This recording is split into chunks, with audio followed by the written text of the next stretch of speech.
കഴിഞ്ഞ സെക്ഷനിൽ ഇൻസുലേറ്റിംഗ് മെറ്റീരിയലിൻ്റെ ഡിഫറെൻറ്റ് പ്രോപ്പർട്ടീസാണ് എന്ത് ചെയ്തത്, ഇലക്ട്രിക്കൽ, തെർമൽ, മെക്കാനിക്കൽ, കെമിക്കൽ പ്രോപ്പർട്ടീസാണ് നമ്മൾ എന്ത് ചെയ്തത് കഴിഞ്ഞ സെക്ഷനിൽ ഡിസ്കസ് ചെയ്തത് അല്ലേ. അപ്പോൾ ഇൻസുലേറ്റിംഗ് മെറ്റീരിയലിൻ്റെ അതായത് ആ മൊഡ്യൂളിൻ്റെ രണ്ടാമത്തെ പോർഷനിലേക്ക് നമ്മൾ പോവുകയാണ്. അപ്പോൾ അടുത്തതെന്ന് പറഞ്ഞാൽ ക്ലാസിഫിക്കേഷൻ ഓഫ് ഇൻസുലേറ്റിംഗ് മെറ്റീരിയൽസാണ്. ക്ലാസിഫിക്കേഷൻ ഓഫ് ഇൻസുലേറ്റിംഗ് മെറ്റീരിയൽസ് എന്ന് പറഞ്ഞാൽ നമുക്കറിയാം, നമ്മൾ പലതരം ഇൻസുലേറ്റിംഗ് മെറ്റീരിയൽസ് കണ്ടിട്ടുണ്ട് അല്ലേ. അപ്പോൾ അതിൽ ഓരോ രൂപത്തിലുള്ള ഇൻസുലേഷൻ, പല രൂപത്തിലുള്ള ഇലക്ട്രിക്കൽ നമ്മൾ ഇൻസുലേറ്റിംഗ് മെറ്റീരിയൽസ് എന്ന് കോമൺ ആയിട്ട് പറയുന്നുണ്ടെങ്കിൽ കൂടി നമ്മൾ പഠിക്കുന്നത് ഇലക്ട്രിക്കൽ ഇൻസുലേറ്റിംഗ് മെറ്റീരിയൽസിലാണ്. അപ്പോൾ ബാക്കിയുള്ള ഇൻസുലേറ്റിംഗ് മെറ്റീരിയൽസ് പോലെ തന്നെയാണ് ഇലക്ട്രിക്കൽ ഇൻസുലേറ്റിംഗ് മെറ്റീരിയൽസും ഉള്ളത്.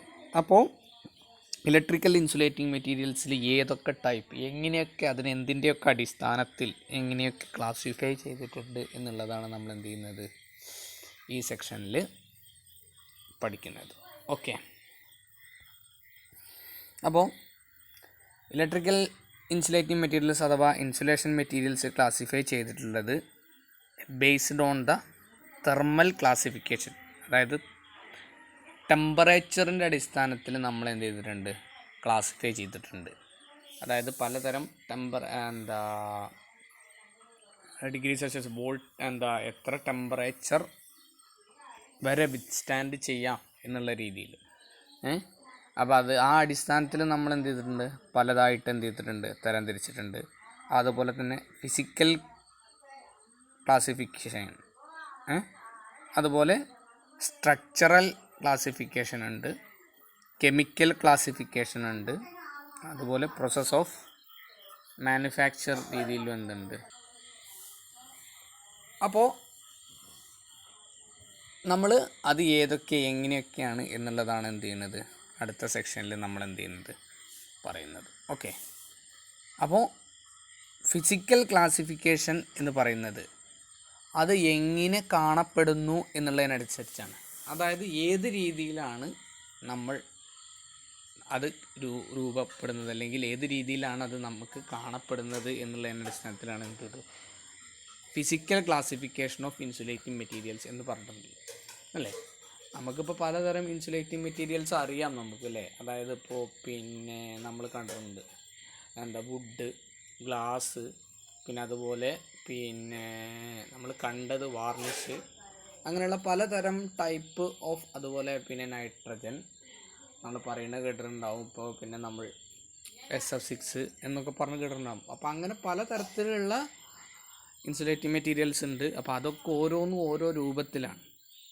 അപ്പോൾ ആ അടിസ്ഥാനത്തിലാണ് ഫിസിക്കൽ ക്ലാസിഫിക്കേഷൻ തരംതിരിച്ചിട്ടുള്ളത്. ഇത് 3 തരത്തിലാണ് തരംതിരിച്ചിട്ടുള്ളത്. അതിൽ സോളിഡ്, ലിക്വിഡ്, അതുപോലെ തന്നെ ഗ്യാഷ്യസ്. അത് നമ്മളൊരു ടേബിളായിട്ട് ജസ്റ്റ് കാണിച്ചിട്ടുണ്ട്. അതായത് ഫിസിക്കൽ ക്ലാസിഫിക്കേഷൻ എന്നത് സോളിഡായിട്ടുണ്ട്, ലിക്വിഡായിട്ടുണ്ട്, ഗ്യാഷ്യസ് ആയിട്ടുണ്ട് അല്ലേ. അപ്പോൾ ഏതൊക്കെ എങ്ങനെയൊക്കെയാണ് എന്നുള്ളത് നമുക്ക് എന്തറിയാം, അറിയാം. അപ്പോൾ അതിലൊന്നാമത്തത് എന്ന് പറയുന്നത് സോളിഡ് ഇൻസുലേറ്റിംഗ് മെറ്റീരിയൽസ് ആണ്. അതിനെ fibrous, ceramic, mica, glass, rubber, resins എന്നൊക്കെ പറഞ്ഞ തരം തിരിച്ചിട്ടുണ്ട് അല്ലേ.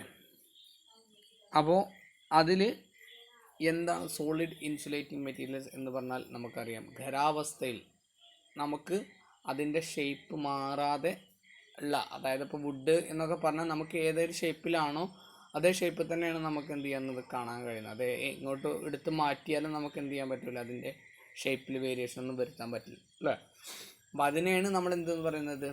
അതുപോലെ നമുക്കറിയാം റബ്ബർ, ഗ്ലാസ്, ഇതിൻ്റെ ഒന്നും ഷേപ്പ് നമുക്ക് മാറ്റാൻ പറ്റില്ല. അതൊരു ഖരാവസ്ഥയിലുള്ള അല്ലെങ്കിൽ സോളിഡ്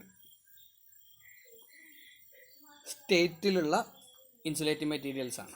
പിന്നെ രണ്ടാമത്തത് ലിക്വിഡ് ഇൻസുലേറ്റിംഗ് മെറ്റീരിയൽസ് ആണ്. ലിക്വിഡ് ഇൻസുലേറ്റിംഗ് മെറ്റീരിയൽസ് എന്ന് പറഞ്ഞാൽ നമ്മൾ എവിടെയാണോ അത്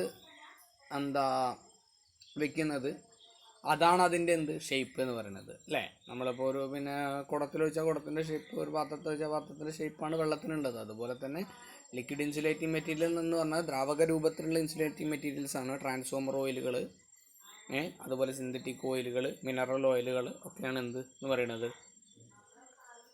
ലിക്വിഡ് ഇൻസുലേറ്റിംഗ് മെറ്റീരിയൽസിൽ വരുന്നത്. അത് നമുക്ക് ബേസിക്കായിട്ട് പഠിക്കാനുള്ളത് ട്രാൻസ്ഫോമർ ഓയിലാണ്. ട്രാൻസ്ഫോമർ ഓയിൽ എന്ന് പറയുന്നത് ഇലക്ട്രിക്കൽ സിസ്റ്റത്തിൽ ഏറ്റവും ഇമ്പോർട്ടൻ്റ് ആയിട്ടുള്ളൊരു കാര്യമാണ്. അപ്പോൾ അതുകൊണ്ട് അത് നമ്മൾ എന്ത് ചെയ്യണം, ഡീറ്റെയിൽ ആയിട്ട് അടുത്ത മൊഡ്യൂളുകളിൽ പഠിക്കും. ഓക്കെ. അതുപോലെ ഗ്യാഷ്യസ് ഇൻസുലേറ്റിംഗ് മെറ്റീരിയലാണ്. എയർ ഉണ്ട് അല്ലേ, ഹൈഡ്രജൻ, നൈട്രജൻ, സൾഫർ ഹെക്സാഫ്ലോറൈഡ്, അതായത് SF6 എന്നൊക്കെ പറയുന്നതാണ് എന്ത്, ഗ്യാഷ്യസ് ഇൻസുലേറ്റിംഗ് മെറ്റീരിയൽ എന്ന് പറയുന്നത്. അതിലിപ്പോൾ എയർ എന്ന് പറഞ്ഞാൽ ഇൻസുലേറ്റർ ആണ് എന്നുള്ളത് നമുക്കറിയാം. കാരണം നമ്മളിപ്പോൾ പേപ്പർ അല്ലെങ്കിൽ പിന്നെ എയർ കോർ ഇൻസുലേറ്റർ അല്ലെങ്കിൽ പിന്നെ എയർ കോർ കപ്പാസിറ്റർ എന്നൊക്കെ പറയുന്നുണ്ട് അല്ലേ. നമ്മളിപ്പോൾ രണ്ട് കണ്ടക്ടറുകൾ പോവുകയാണെങ്കിൽ അതിനിടയിൽ കപ്പാസിറ്റൻസ് ഉണ്ടാവാനുള്ള കാരണമായിട്ട് വരുന്നത് എന്താണ്, രണ്ട് കണ്ടക്ടറുകളുടെ ഇടയിൽ എന്തുണ്ട്, എയർ ഉണ്ട്. അപ്പോൾ ആ എയർ എന്തായിട്ട് ആക്ട് ചെയ്യും, ഡൈഇലക്ട്രിക് ആയിട്ട് ആക്ട് ചെയ്യും അല്ലേ. അപ്പോൾ എന്താണ് ഡൈഇലക്ട്രിക്, എങ്ങനെയാണ് ഡൈപോൾ ഉണ്ടാവുന്നത് എന്നൊക്കെ നമുക്ക് എന്ത് ചെയ്യാണ്ട് ഡീറ്റെയിൽ ആയിട്ട് പഠിക്കാനുണ്ട്. കപ്പാസിറ്റൻസ് എന്താണെന്നുള്ളതും നമുക്ക് ഈ മൊഡ്യൂളിൽ എന്ത് ചെയ്യാണ്ട് ഡീറ്റെയിൽ ആയിട്ട് പഠിക്കാനുണ്ട്. അപ്പോൾ ഈ എയർ ഡൈഇലക്ട്രിക് അല്ലെങ്കിൽ ആയിട്ട് ആക്ട് ചെയ്യുക എന്ന് പറഞ്ഞാൽ ഇൻസുലേറ്റർ ആയിട്ട് ആക്ട് ചെയ്യുക എന്ന് തന്നെയാണ്. അപ്പോൾ അതുകൊണ്ട് തന്നെ എയറിനെ നമ്മളായിട്ട് എന്തായിട്ട് പറയുന്നു, എയറിനെ ഇൻസുലേറ്റർ ആയിട്ട് പറയുന്നുണ്ട്. അതുപോലെ തന്നെ നൈട്രജനും ഹൈഡ്രജനും ഒക്കെ തന്നെയാണ് സെയിം ഇൻസുലേറ്റിംഗ് പ്രോപ്പർട്ടി ഉള്ളതാണ്, കറണ്ടിനെ കടത്തിവിടാത്ത മെറ്റീരിയൽസാണ്. അതുകൊണ്ട് അതെന്താണ്, ഇൻസുലേറ്റേഴ്സാണ്. അതുപോലെ തന്നെ നമുക്ക് ബേസിക്കായിട്ട് പഠിക്കാനുള്ള, ഇപ്പോൾ ട്രാൻസ്ഫോമർ ഓയിലിൻ്റെ പറഞ്ഞ പോലെ ഇമ്പോർട്ടൻ്റ് ആയിട്ട് പഠിക്കാനുള്ള ഒരു ഗ്യാഷ്യസ് ഇൻസുലേറ്റിംഗ് മെറ്റീരിയലാണ് എന്തെന്ന് പറയുന്നത്, SF6 എന്ന് പറയുന്നത്. ഓക്കെ. സൾഫർ ഹെക്സാഫ്ലോറൈഡ് എന്ന് പറയുന്നത് എന്താണ്, നമുക്ക് പഠിക്കാനുള്ള ഒരു ഇൻസുലേറ്റിംഗ് മെറ്റീരിയലാണ്. ഓക്കെ.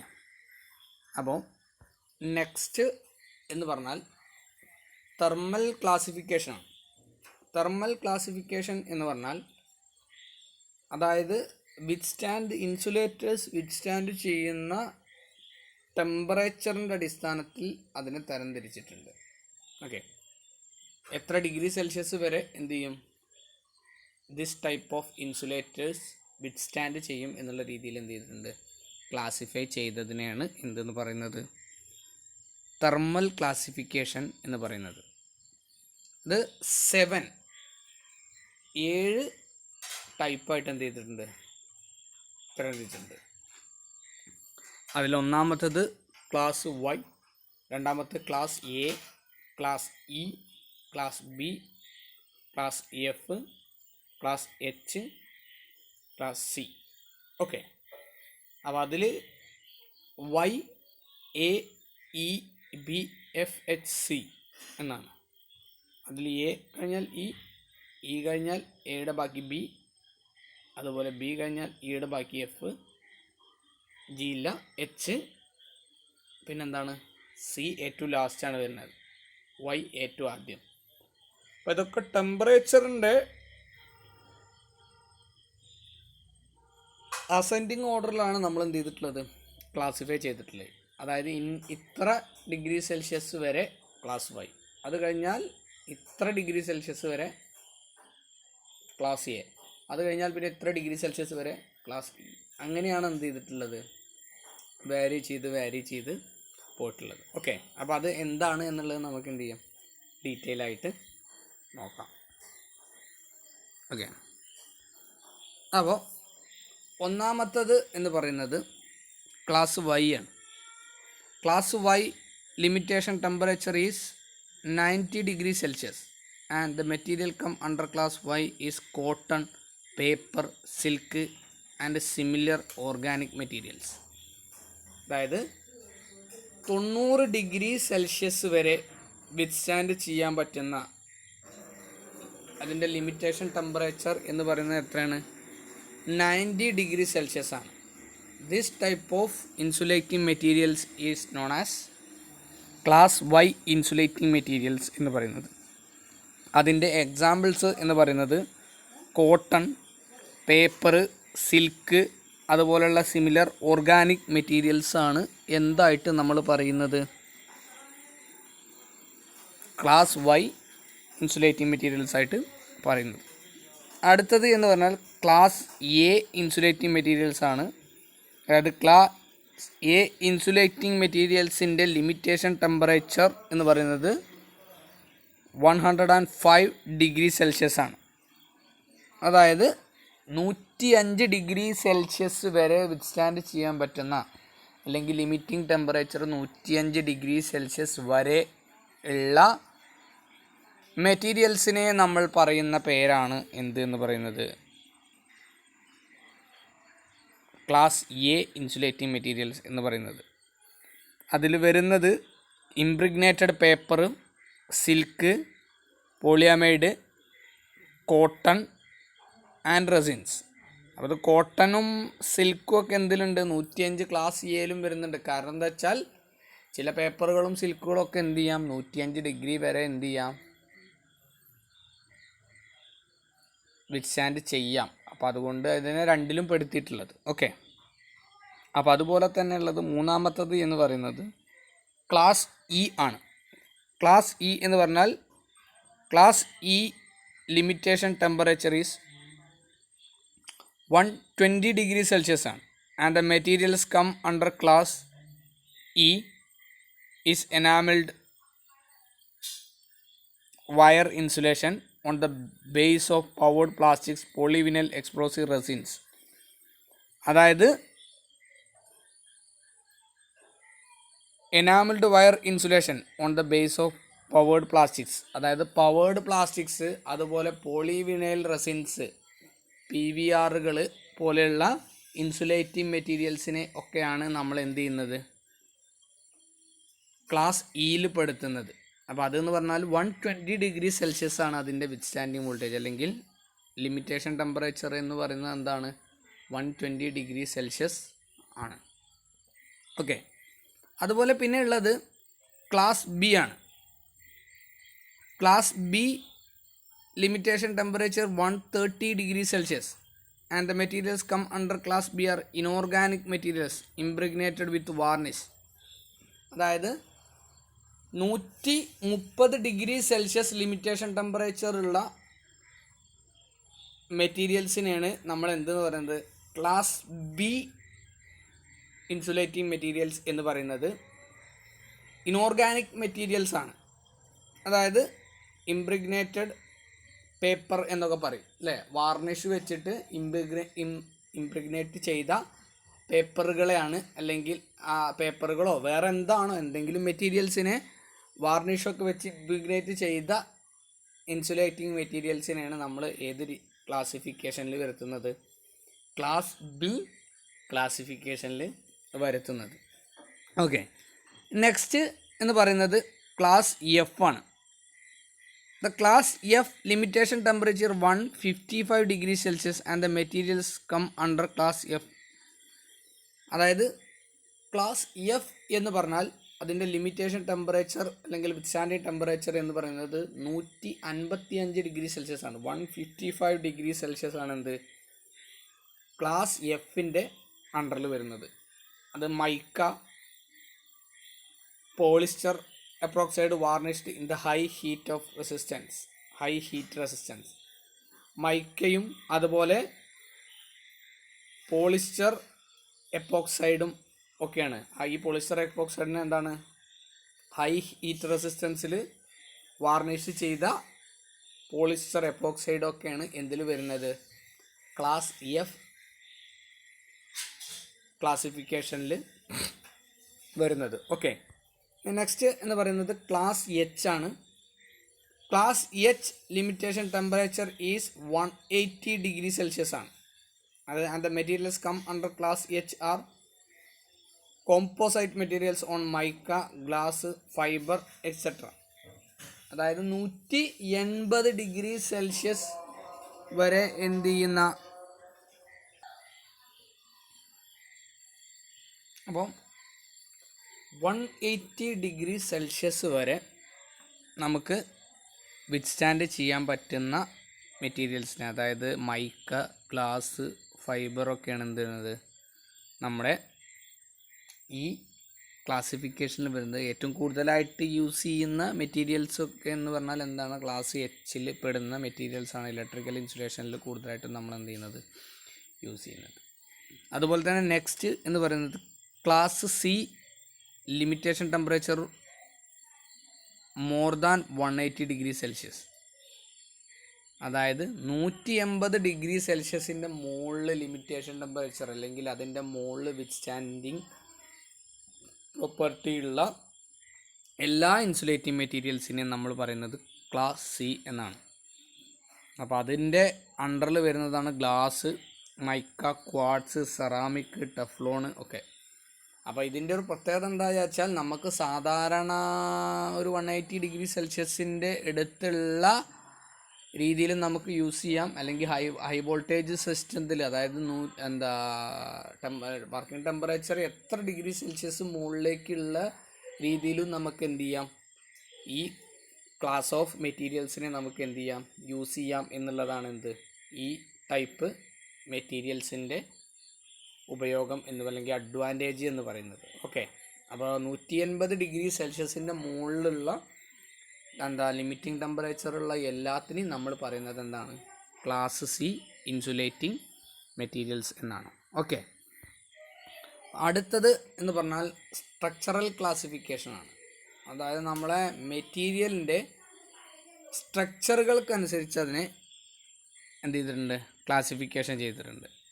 എന്ന് പറയുന്നത് രണ്ടായിട്ടാണ് തരംതിരിച്ചിട്ടുള്ളത്, സെല്ലുലോസ് ആൻഡ് ഫൈബ്രസ്. അതായത് ഫൈബ്രസ് ഇൻസുലേറ്റിംഗ് മെറ്റീരിയൽസ് ആയിട്ടും സെല്ലുലോസ് ഇൻസുലേറ്റിംഗ് മെറ്റീരിയൽസ് ആയിട്ടും അതിൻ്റെ സ്ട്രക്ചറിൻ്റെ അടിസ്ഥാനത്തിൽ എന്ത് ചെയ്തിട്ടുണ്ട്, രണ്ടായിട്ട് തരംതിരിച്ചിട്ടുണ്ട്. ഓക്കെ, പിന്നെ നെക്സ്റ്റ് എന്ന് പറയുന്നത് കെമിക്കൽ ക്ലാസിഫിക്കേഷനാണ്. Okay, chemical classification of insulating materials is classified into 2 types. They are organic and inorganic insulating materials എന്ന് പറയും അല്ലേ.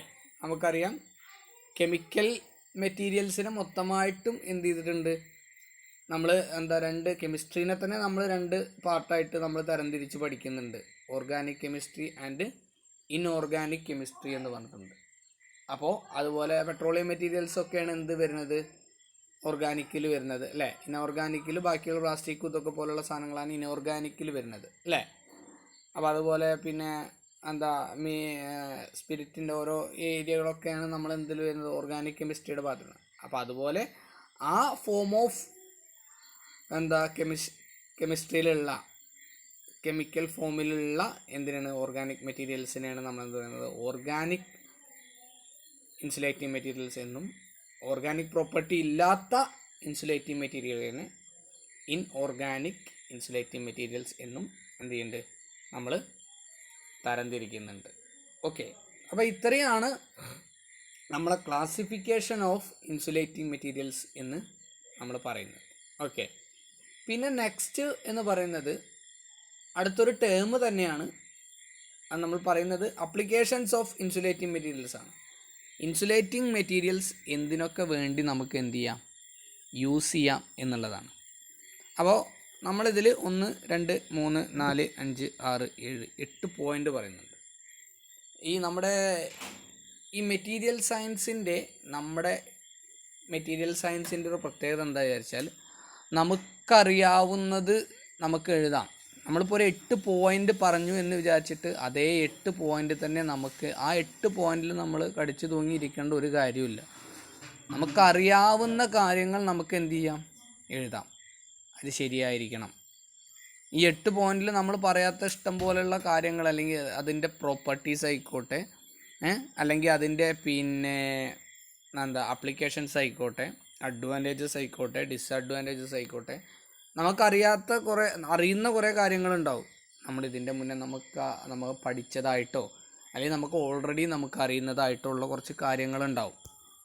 അപ്പോൾ അത് നമുക്ക് എന്ത് ചെയ്യാം, യൂസ് ചെയ്യാം. വേണമെങ്കിൽ നമുക്കറിയുന്നത് കോൺഫിഡൻ്റ് ആണ്, നമ്മളത് ശരിയാണ് എന്ന് ഉറപ്പുണ്ടെങ്കിൽ നമുക്ക് ആ പോയിൻ്റ് നമുക്ക് എന്ത് ചെയ്യാം, ഉറപ്പായിട്ടും എഴുതി വയ്ക്കാം. അപ്പോൾ അതുപോലുള്ളൊരു 8 പോയിൻ്റാണ് നമ്മൾ എന്ത് ചെയ്തിട്ടുള്ളത്, പറഞ്ഞിട്ടുള്ളത്. ഇതല്ലാതൊരു പോയിൻ്റുകളുണ്ട് എന്നുണ്ടെങ്കിൽ നമുക്ക് എഴുതാം. ഓക്കെ, അപ്പോൾ നമുക്ക് ആദ്യം അതൊന്ന് ചെയ്യാം. പിന്നെ നമുക്ക് ഓർമ്മയിൽ വരുന്ന സാധനങ്ങളുണ്ടെങ്കിൽ എന്ത് ചെയ്യാം, നമുക്ക് അതിലേക്ക് എന്ത് ചെയ്യാം, ആഡ് ചെയ്ത് കൊടുക്കാം. ഓക്കെ, അപ്പോൾ അതിൽ പറയുന്നത് applications of insulating materials are cable and transmission lines.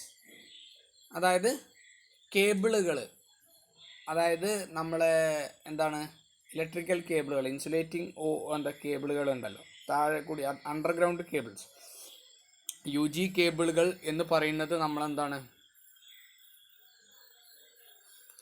Heavy under transmission ലൈനിൻ്റെ ഇൻസുലേഷൻ, വലിയ രീതിയിലുള്ള ഇൻസുലേഷൻ നമ്മൾ യൂസ് ചെയ്തില്ലെങ്കിൽ കൂടി, ഓവർഹെഡ് ട്രാൻസ്മിഷനിൽ നമ്മൾ വലിയ രീതിയിലുള്ള ഇൻസുലേഷൻ ഇല്ലെങ്കിൽ കൂടി നമ്മൾ എന്ത് ചെയ്യുന്നുണ്ട്, അണ്ടർഗ്രൗണ്ട് കേബിള്, അതായത് സോയിലിൻ്റെ ഉള്ളിലൂടെയാണ്. അതിന് പല തരത്തിലുള്ള കെമിക്കൽ എഫക്റ്റ് വരാം, ഫിസിക്കൽ എഫക്റ്റ് വരാം, അങ്ങനെ പല തരത്തിൽ. പിന്നെ സോയിലിൻ്റെ സ്വഭാവത്തിനനുസരിച്ച് എന്ത് ചെയ്യാം, കൊറോഷൻ പോലുള്ള പ്രശ്നങ്ങൾ വരാം. അങ്ങനെ പല രീതിയിൽ എന്ത് ചെയ്യാണ്ട് കണ്ടക്ടറിനെ ബാധിക്കാറുണ്ട്.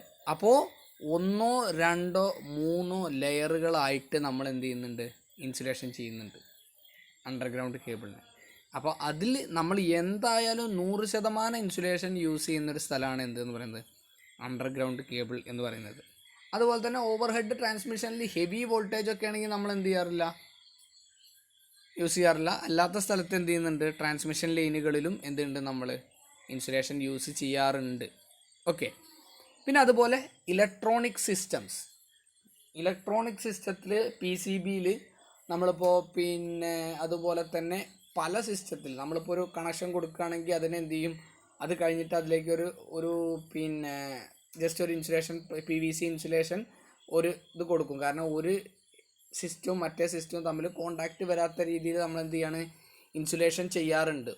പിന്നെ സ്ലീവുകളായിട്ടോ അല്ലെങ്കിൽ പലതരം പിന്നെ കോട്ടൺ സ്ലീവുകളോ അല്ലെങ്കിൽ അതുപോലെ തന്നെ പ്ലാസ്റ്റിക് സ്ലീവുകളോ ഇലക്ട്രിക് PVC സ്ലീവുകളൊക്കെ ആയിട്ട് നമ്മൾ എന്ത് ചെയ്യാണ്, ഇലക്ട്രോണിക്സ് സിസ്റ്റത്തിൽ എന്ത് ചെയ്യുന്നുണ്ട്, നമ്മളെ ഇൻസുലേറ്ററുകൾ യൂസ് ചെയ്യുന്നുണ്ട്. അതുപോലെ പവർ സിസ്റ്റം എന്ന് പറയുന്നത് ട്രാൻസ്മിഷൻ സിസ്റ്റം പോലെ തന്നെയാണ്. അത് അണ്ടർഗ്രൗണ്ട് സിസ്റ്റം ആയാലും അതുപോലെ തന്നെ ഓവർ ഹെഡ് സിസ്റ്റം ആയാലും ജനറേറ്റിംഗ് സിസ്റ്റത്തിലും എല്ലാത്തിലും എന്ത് ചെയ്യുന്നുണ്ട്, നമ്മൾ യൂസ് ചെയ്യുന്നുണ്ട്. ഓക്കെ. അതുപോലെ തന്നെ ഡൊമസ്റ്റിക് പോർട്ടബിൾ ആപ്ലിക്കേഷൻസ് എന്ന് പറഞ്ഞാൽ നമ്മളെ വീട്ടിൽ പല പോർട്ടബിൾ ആപ്ലിക്കേഷൻസിനും നമ്മൾ എന്ത് ചെയ്യുന്നുണ്ട്, എടുത്തുകൊണ്ട് പോകുന്ന രീതിയിൽ നമ്മൾ കറണ്ട് കണക്ഷൻ അതിലേക്ക് വരുന്നുണ്ട്. എന്നാൽ നമുക്ക് എന്ത് ചെയ്യണം, നമുക്ക് എടുത്ത് വേറൊരു രീതിയിലേക്ക് മാറ്റണം. അയൺ ബോക്സിൻ്റെ പിടിയിൽ എന്തുണ്ടാവില്ല, കറണ്ട് വരികയോ അതിന് ഷോക്ക് തട്ടുകയോ അങ്ങനെ ഉണ്ടെങ്കിലും അങ്ങനത്തെ ഒരു പ്രശ്നം ഉണ്ടാവില്ല. അപ്പോൾ അതുപോലെയുള്ള പോർട്ടബിൾ ആപ്ലിക്കേഷൻസ് ഉള്ള സ്ഥലത്ത് ഹോം അപ്ലയൻസിലൊക്കെ നമ്മൾ എന്ത് ചെയ്യുന്നുണ്ട്, ഇൻസുലേറ്റിംഗ് മെറ്റീരിയൽസ് യൂസ് ചെയ്യുന്നുണ്ട്. ഇലക്ട്രിക്കൽ കേബിൾ ഇൻസുലേറ്റിംഗ് ടേപ്പ്, അതായത് ഇലക്ട്രിക്കൽ കേബിൾ നമ്മൾ അത് രണ്ടായിട്ട് തന്നെ വേണമെങ്കിൽ നമുക്ക് പറയാം. ഇൻസുലേറ്റിംഗ് കേബിൾ എന്ന് പറയുന്നത് നമ്മൾ എന്ത് ചെയ്യുന്നുണ്ട്, ഇൻസുലേറ്റിംഗ് കേബിളിൽ അതായത് വയറുകളിൽ, കോപ്പർ വയറുകളിലും അതുപോലെ തന്നെ അലൂമിനിയം വയറുകളിലും ഒക്കെ നമ്മൾ എന്ത് ചെയ്യുന്നുണ്ട്, ഇൻസുലേറ്ററായിട്ട് PVCയോ പലതരത്തിലുള്ള സാധനങ്ങൾ എന്ത് ചെയ്യുന്നുണ്ട്, നമ്മൾ യൂസ് ചെയ്യുന്നുണ്ട്. അതുപോലെ തന്നെ ഇൻസുലേഷൻ ടാപ്പുകളായിട്ട്, അതായത് ജോയിൻറ്റുകളൊക്കെ അടിച്ചു കഴിഞ്ഞാൽ നമുക്ക് എന്ത് ചെയ്യാണ്ട് അതിനെ ഇൻസുലേറ്റ് ചെയ്യാം. അത് വേറൊരു ഭാഗവുമായിട്ട് ടച്ച് ചെയ്യാതിരിക്കാൻ വേണ്ടിയിട്ട് നമ്മൾ എന്ത് ചെയ്യുന്നുണ്ട്, ഇൻസുലേഷൻ ടാപ്പ് ചുറ്റുന്നുണ്ട്. അപ്പോൾ അതും എന്താണ്, ഇൻസുലേഷന് വേണ്ടിയിട്ടുള്ള ഒരു ആപ്ലിക്കേഷൻസിൽ പെടുന്നത് തന്നെയാണ്. ഓക്കെ.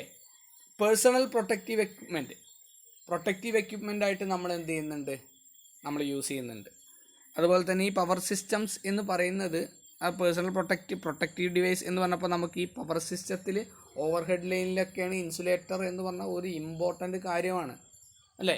നിങ്ങൾ കണ്ടിട്ടുണ്ടാവും ഡിസ്ക് ഇൻസുലേറ്ററുകൾ അതുപോലെ പിൻ ഇൻസുലേറ്ററുകളൊക്കെ ഓരോ പോസ്റ്റിലും ഓരോ ടവറുകളിലും എന്തുണ്ട്, നമ്മൾ ഇൻസുലേറ്ററുകൾ തരം തിരിച്ചിട്ടുണ്ട്. അപ്പോൾ അത് ഓരോന്നും എന്താണ്, ഇൻസുലേറ്ററുകളാണ്. കാരണം ഈ കണ്ടക്ടറുകൾ പോകുന്നതിൻ്റെ എഫക്റ്റ് ഒരിക്കലും എന്തിലേക്ക് വരരുത്, ടവറിലേക്ക് വരരുത്. ടവറിലേക്ക് വന്നു കഴിഞ്ഞാൽ എന്താവും, ആ ടവറിലൂടെ അത് മിക്കവാറും കാസ്റ്റ് അയണോ അതുപോലെയുള്ള മെറ്റീരിയൽസ് ആയിരിക്കും. ആ ടവർ വഴി എന്തിലേക്ക് വരാനുള്ള, എർത്തിലേക്ക് വരാനും അതൊരു ഡേഞ്ചർ ആയിട്ടുള്ള സംഭവം പോകാനുള്ള സാധ്യത ഉണ്ട്. അപ്പോൾ അതുകൊണ്ടാണ് അവിടെയൊക്കെ എന്ത് ചെയ്യുന്നത്, പവർ സിസ്റ്റത്തിൽ ഏറ്റവും ഇമ്പോർട്ടൻ്റ് ആണ് എന്തെന്ന് പറയാൻ സാധ്യത ഇൻസുലേറ്ററുകൾ ഉള്ളത്. Okay. Personal protective equipment, CT PT protective devices, അതുപോലെ തന്നെ ഫ്യൂസുകൾ, അതുപോലെ തന്നെ ഫ്യൂസ്, അതുപോലെ സർക്യൂട്ട് ബ്രേക്കറുകൾ, അതിലൊക്കെ എന്തുണ്ട്, ഇൻസുലേറ്റിംഗ് മെറ്റീരിയൽ യൂസ് ചെയ്യുന്നുണ്ട്. അതുപോലെ ഇലക്ട്രിക്കൽ റബ്ബർ മാറ്റുകളൊക്കെ, ഇലക്ട്രിക്കൽ റബ്ബർ മാറ്റുകൾ എന്താണ്, നമ്മൾ പിന്നെ യൂസ് ചെയ്യുന്നുണ്ട്, മാറ്റുകളൊക്കെ യൂസ് ചെയ്യുന്നുണ്ട്. എന്താണ്, നമുക്ക് എർത്ത് അടിക്കാതെ, എർത്തിങ് പ്രശ്നങ്ങളുള്ള സ്ഥലത്ത് അടിക്കാതിരിക്കാൻ വേണ്ടിയിട്ട് നമ്മൾ എന്ത് ചെയ്യുന്നുണ്ട്, ഇൻസുലേറ്റിംഗ് മെറ്റീരിയൽസ് യൂസ് ചെയ്യുന്നുണ്ട്.